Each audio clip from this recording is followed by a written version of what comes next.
Hello viewers, টিউটোরিয়ালে আপনাদের স্বাগতম। এখন আমরা দেখব আরডুইনোকে যদি আমরা পিসির সাথে কানেক্ট করি তখন প্রথমে আমাদের কি চেকলিস্ট ফিল আপ করতে হবে যেন আমরা পিসি থেকে কোডিংটি করতে পারি। সো প্রথমে যদি আমরা আরডুইনোকে ডেটা কেবলের সাহায্যে ইউএসবি দিয়ে পিসিতে কানেক্ট করি এবং আরডুইনো সফটওয়্যারটি আমরা যদি অন করি, আমাদের প্রথমে যে কাজটি করতে হবে, গো টু দ্য টুলস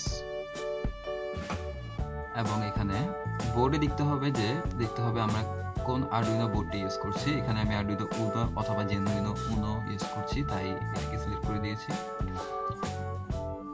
এবং নেক্সটে আমরা পোর্টে গিয়ে দেখতে হবে এবং পোর্ট সিলেক্ট করতে হবে। এখানে আমি পোর্টে আমার আগে যে আরডুইনোটি কানেক্ট করেছিল সেটি হয়তো বা কম 11 এ কানেক্ট করেছিল, তাই এখন 11 দেওয়া ছিল। এখন আমি যে আরডুইনোটি কানেক্ট করেছি সেটি কম 4 এ দেওয়া, সো এখন কম 4 সিলেক্ট করতে হবে।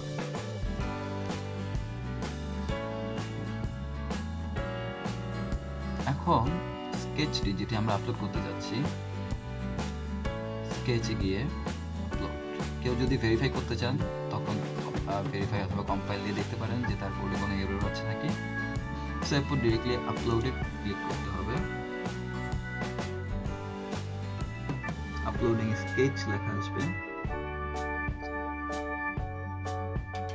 ডান আপলোডিং। সো অনেকের পিসিতে এটা দিয়ে খুবই প্রবলেমে ফেস করতে হয়। সো আপনারা প্রথমে এই চেক লিস্টটি ফিল আপ করবেন যে কি করতে হবে, এবং মাঝে মাঝে অনেকের পিসিতে এরপরেও কাজ হয় না, সেটি নর্মালি হয়ে থাকে আপনাদের যদি ডিভাইসে ড্রাইভার আপডেট ঠিক মতো না হয়। সো সেক্ষেত্রে আমি বলবো যে আপনারা একটু পিসিটি রিস্টার্ট করে নেবেন। Thank you.